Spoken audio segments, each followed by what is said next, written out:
Facebook तो use करते हैं और जब इसके ओनर मार्क जुकरबर्ग ने कहा था कि एप्पल के ओनर स्टीव जॉब ने उससे कहा था कि अगर जिंदगी में कभी तुम्हें लगे कि तुम हताश हो गए हो, निराश हो गए हो, कोई राह नहीं दिख रही है, तो तुम क्या करना, तुम भारत। मार्क जुकरबर्ग ने यह बात कही और जब वो भारत आए थे तो प्रधानमंत्री श्री नरेंद्र मोदी जी के साथ बातचीत में भी यह बात कही। तो आप समझिए कि जहां से इतना बड़ा इंस्पिरेशन मिलता है कि आज वर्ल्ड की सबसे बड़ी कंपनियों में से एक नहीं, सबसे ज्यादा ऑल परवेसिव कंपनियों में से एक जो हर आदमी के हाथ तक है, वहां तक यहां से इंस्पिरेशन जाता है। Now if you start on the issue of the education, अगर हम कहें तो if you want to become a leader in the education then what you have to do. देखिए, बहुत स्पष्ट सी बात ये कहें कि अगर आप एग्जिस्टिंग चीज को फॉलो करते हैं तो you can become prosperous, you can attain a good position, good prosperity, good life. Accordingly you can decide. इसका मैं एक एग्जांपल देना चाहता हूं। You all must be knowing कि जब अमेरिका ने अपना एटम बम का प्रोजेक्ट स्टार्ट किया, the name of the project was project Manhattan, 1945 में चल रहा था। Before the first atomic explosion was done on 16th of July 1945. Project Manhattan चल रहा था तो उस समय प्रेसिडेंट थे ट्रूमैन, और ट्रूमैन के एक एडवाइजर थे जिनका नाम था एडमिरल विलियम ले। Accordingly you can decide. इसका मैं एक एग्जांपल देना चाहता हूं। You all must be knowing कि जब अमेरिका ने अपना एटम बम का प्रोजेक्ट स्टार्ट किया, the name of the project was project Manhattan, 1945 में चल रहा था। Before the first atomic explosion was done on 16th of July 1945। Project Manhattan चल रहा था तो उस समय प्रेसिडेंट थे ट्रूमैन, और ट्रूमैन के एक एडवाइजर थे जिनका नाम था एडमिरल विलियम ले।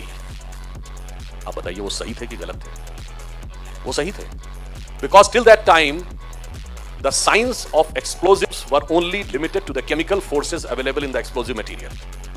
जो एक्सप्लोजन होता है वो तो केमिकल रिएक्शन से होता है ना, बट जिसकी बात हो रही थी वो एटॉमिक एंड डिसॉल्विंग मॉलिक्यूल्स, यानी वो एटम के बाहर हो रहा था। एटम के अंदर गए तो एनर्जी कुछ और थी, वहां तक वो नहीं देख पा रहे थे। इसलिए मैंने कहा, और जब उन्होंने देखा और वो एटम बम बना, और उसके बाद वर्ल्ड का पावर स्ट्रक्चर चेंज हो गया, America become the power centre. तो आप ये समझिए कि जब जो दिखाई पड़ रहा है उस पर रिसर्च करेंगे तो ठीक है, पैसा प्रॉस्पेरिटी मिलेगी। जो नहीं दिखाई पड़ रहा है उसकी तरफ जाएंगे तो आपको एक नई दुनिया मिलेगी। इसको कुछ ऐसे समझिए कि समंदर की सतह पर आप अपना जहाज चलाते चले जाएंगे, एक शहर देखने को मिलेगा, दूसरा देखने को मिलेगा, एक देश देखने को मिलेगा, दूसरा देखने को मिलेगा, मगर अगर उसी समंदर में आप नीचे उतरना शुरू करेंगे तो कहीं पे रत्न मिलेंगे, कहीं पेट्रोलियम मिलेगा, कहीं दूसरी एनर्जी मिलेगी। वो चीजें मिलेंगी जो सतह की दुनिया को बदल सकती। प्राइम मिनिस्टर ने कहा है कि यह अमृत काल है। अमृत काल मींस 75th ईयर से 100th ईयर जब आएगा, जब सेंचुरी आएगी 2047 में, इस 25 साल में भारत को उस मुकाम तक पहुंचाना है जो हमारा लेजिटिमेट ड्यू था। तो वो कैसे पहुंचेगा? अगर हमारा लक्ष्य इतना ही रहेगा बच्चों का कि एक अच्छे इंस्टीट्यूट से डिग्री प्राप्त कर ली, फिर बहुत अच्छा हुआ तो एक फॉरेन की यूनिवर्सिटी से डिग्री प्राप्त कर ली, एक बहुत बड़ी कंपनी में जाके बढ़िया नौकरी की, लाखों रुपए महीने की, या बहुत हुआ तो एक अच्छा खासा बिजनेस कर लिया, और उसके बाद अहबाब कहते हैं ना फ्रेंड को उर्दू में, क्या कहें अहबाब, क्या कार्य नुमाया कर गए, ग्रेजुएट हुए, नौकर हुए, पेंशन मिली और मर गए। तो इसमें आप फाइनली सिर्फ इतना अचीव करेंगे। बट अगर आप ये देखेंगे कि फ्यूचर की टेक्नोलॉजीज क्या है, जैसे जो इमर्ज होने वाला, जो अभी दिख रहा है, आपको लगता है इसमें कुछ हो सकता है। मेरा मानना है कि भारत के बच्चों को अगर यहां पे अच्छे इंस्टीट्यूशंस में रिसर्च करनी है, विदेश में भी रिसर्च करने जाना है, तो आर्टिफिशियल इंटेलिजेंस में जाएं, कंपोजिट मटेरियल में जाएं, जीनोम सीक्वेंसिंग में जाएं, नैनो टेक्नोलॉजी में जाएं, स्पेस टेक्नोलॉजी में जाएं।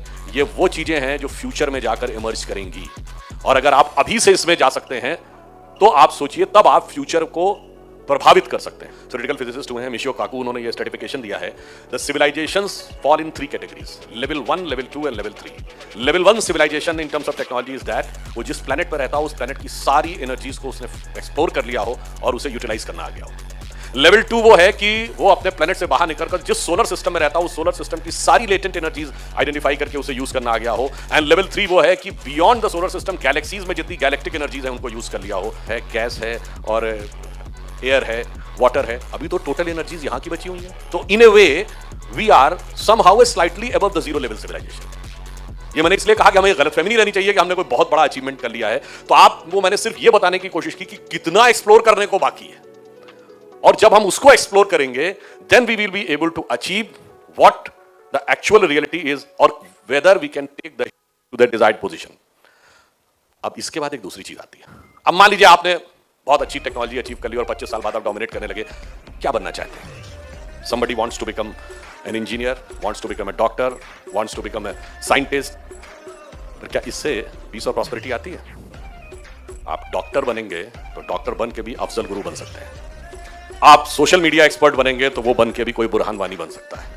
अगर कोई ये समझेगा कि वो बहुत अच्छा चार्टर्ड अकाउंटेंट बनेगा तो वो याकूब मेनन बन सकता है।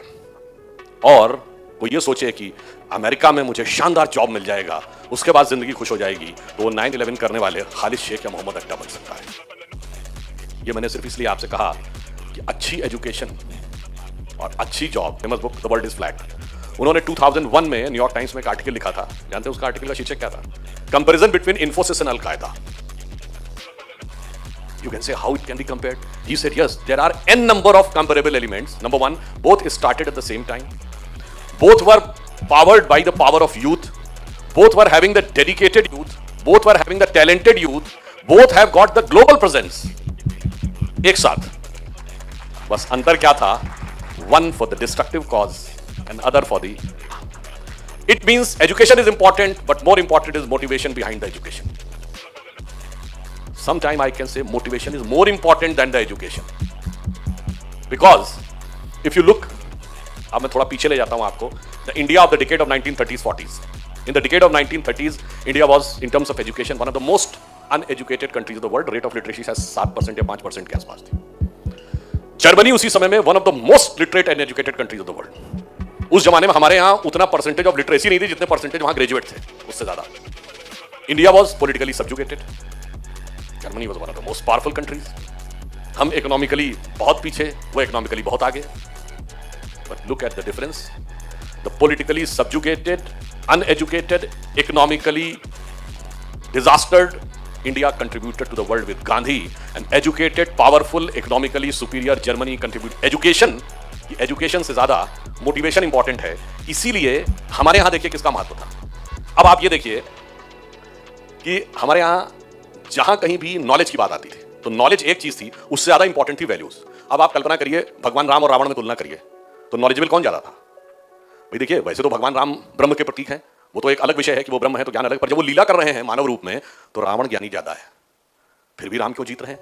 रावण के पास पैसा ज्यादा है, सोने की लंका है, रावण के पास पावर ज्यादा है, सब कुछ उसके पास है, फिर भी वो क्यों जीत रहे हैं?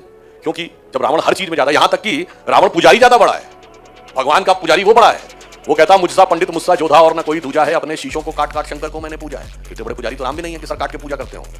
फिर भी राम की कौन सी श्रेष्ठता है जो रावण की समस्त योग्यता और शक्ति पर भारी पड़ जाती है? वो है चरित्र। इसीलिए तुलसीदास ने लिखा राम चरितमानस, राम के चरित्र को मन में धारण करिए। और आज प्रॉब्लम क्या हो गई? इसीलिए हमारे यहां प्राचीन काल में, अब मैं उस पर आ रहा हूं, हम वर्ल्ड के टीचर नहीं थे, हम वर्ल्ड के नॉलेज बेस के सेंटर नहीं थे, हम विश्व के जगत गुरु थे।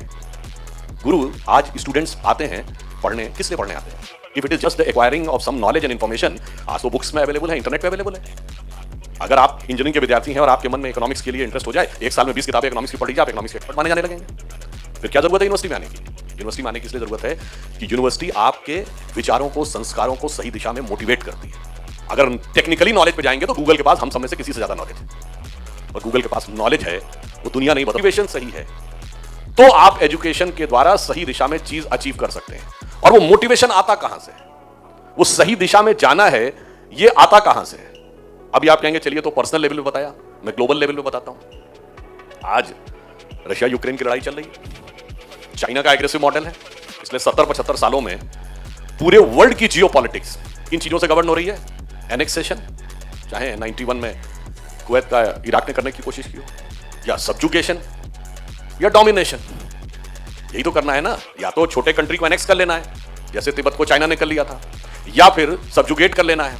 और अगर सब्जुगेट भी नहीं कर पाए तो एनी हाउ डोमिनेट करना है इकोनॉमिकली, फाइनेंशियली, कि दूसरे देश पे हमारा कंट्रोल बना रहे। पर अब आप यही उदाहरण देखिए कि जब भगवान राम ने लंका पर विजय प्राप्त की तो क्या उसका एनेक्सेशन किया? नहीं। वहां कोई अपना वॉइस राय या डिप्यूटी अपॉइंट किया, यानी सब्जुगेशन किया? नहीं। क्या उससे कोई ट्रीटी साइन करवाई, यानी डोमिनेशन किया? नहीं। बस यही तो डिफरेंस है